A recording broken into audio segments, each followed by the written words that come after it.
Jean-Louis Blanchou, bonjour. Bonjour. Vous avez été nommé délégué interministériel à la sécurité privée. Oui. Pourquoi faire?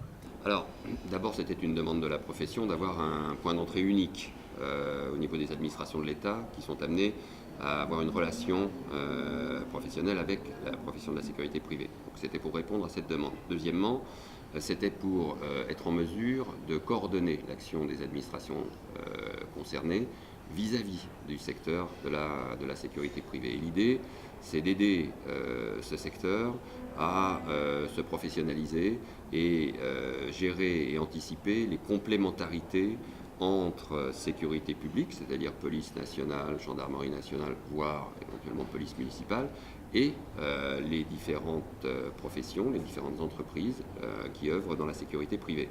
Tout ça pour fournir à nos concitoyens un cadre qui leur permette de vivre tranquille et sécurisé.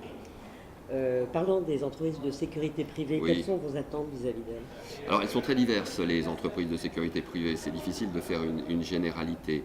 Ceci étant, moi, ce que j'attends d'elles, c'est qu'elles prennent en charge une partie des contrôles, une partie de la discipline qui est nécessaire et qui aujourd'hui est insuffisante. D'autre part, j'attends qu'elles aient une vision claire de leur métier, de leur devenir, de leur place dans globalement la sécurité globale. Et je souhaiterais que les entreprises puissent, plus que ça n'est le cas aujourd'hui, parler peut-être d'une seule voix, d'une voix un peu unifiée, qu'elles puissent communiquer largement sur ce que représente cette profession aujourd'hui dans la société française et communiquer de manière positive. Elles ont les moyens de le faire et beaucoup d'arguments pour le faire.